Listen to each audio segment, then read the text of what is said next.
Welcome to This Week in Plastic Surgery. This week we are covering 10 notable papers spanning advanced aesthetic body contouring techniques, innovations in facial rejuvenation and rhinoplasty, and new strategies in reconstructive and nerve surgery. Let's dive in. We begin with body contouring, where minimally invasive approaches are expanding. In a multicenter cohort study, researchers evaluated a technique called RibXcar, which uses ultrasound-guided percutaneous punctures for rib remodeling to modify the thoracic contour and reduce waist circumference.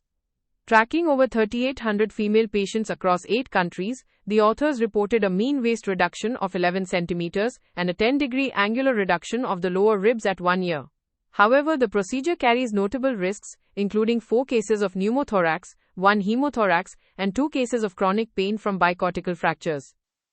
Meanwhile, addressing skin laxity during liposuction remains a challenge.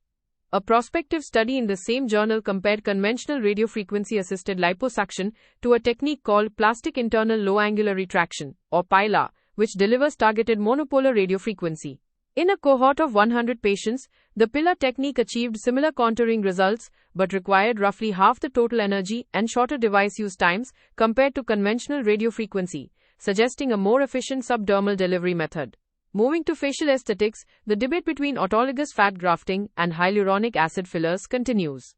A systematic review and meta-analysis in aesthetic plastic surgery pooled 9 comparative studies to evaluate patient satisfaction.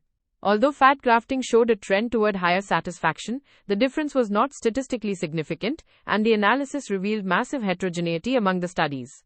The authors note that while fat grafting offers durability, hyaluronic acid remains valuable for its convenience and reversibility. For periorbital rejuvenation, a retrospective study in aesthetic plastic surgery evaluated a single-stage approach for patients presenting with both sunken upper eyelids and tear trough deformities. Comparing isolated orbital fat release against orbital fat release, combined with lower eyelid fat transfer in 37 patients, the combination group demonstrated significantly greater improvement in upper eyelid appearance, providing a reliable option that avoids a secondary donor site. In the rhinoplasty arena, a review in the Aesthetic Surgery Journal marks nearly a decade since the introduction of preservation rhinoplasty. The authors synthesize the evolution of these techniques, highlighting how preservation has transitioned from a niche concept to an established philosophy that minimizes secondary deformities by maintaining the dorsal bridge rather than rebuilding it. In reconstructive surgery, restoring function in complex cases remains a priority.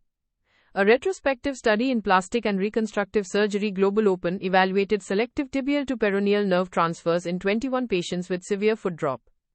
Over a 2-year average follow-up, more than 3/4 of the patients achieved a motor strength score of 3 or higher, allowing them to walk without an ankle-foot orthosis.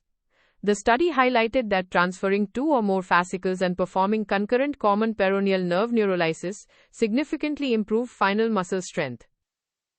For microtia reconstruction, a prospective cohort study of 44 patients in aesthetic plastic surgery addressed the challenge of unwanted hair on reconstructed ears.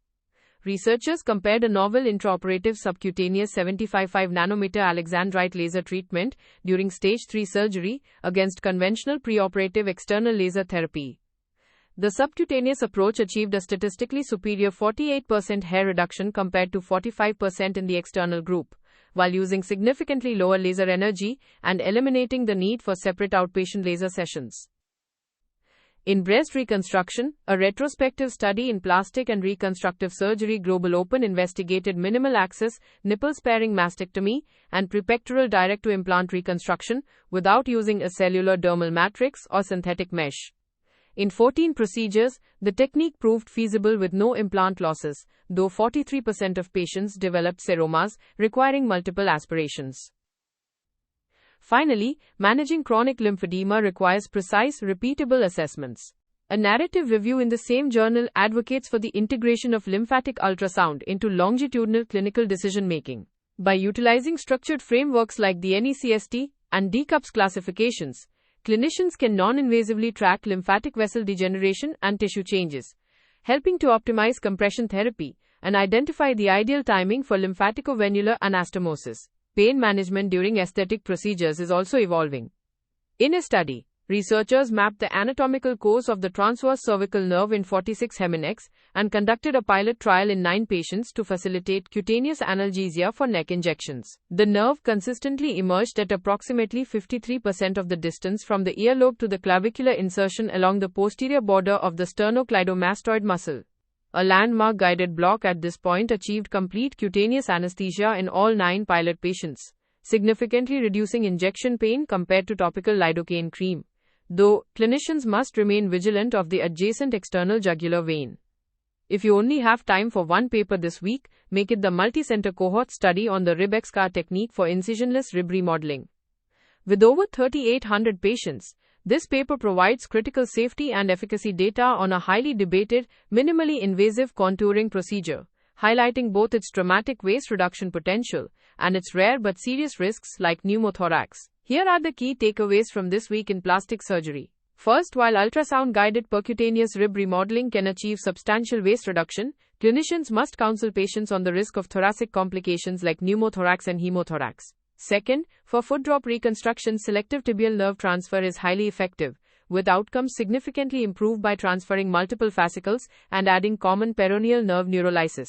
Third, intraoperative subcutaneous laser depilation during stage 3 ear reconstruction offers superior hair reduction at lower energy levels than traditional external laser therapy, improving patient convenience. Finally, in prepectoral direct-to-implant breast reconstruction, omitting a cellular dermal matrix or mesh is feasible and cost-effective, but surgeons should anticipate a high rate of postoperative seromas requiring aspiration. That's your roundup for this week in plastic surgery.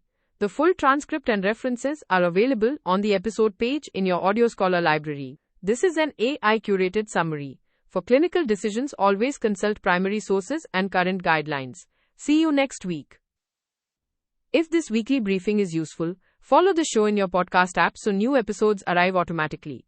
And for audio briefings on your own clinical questions and papers, visit audioscholar.cc.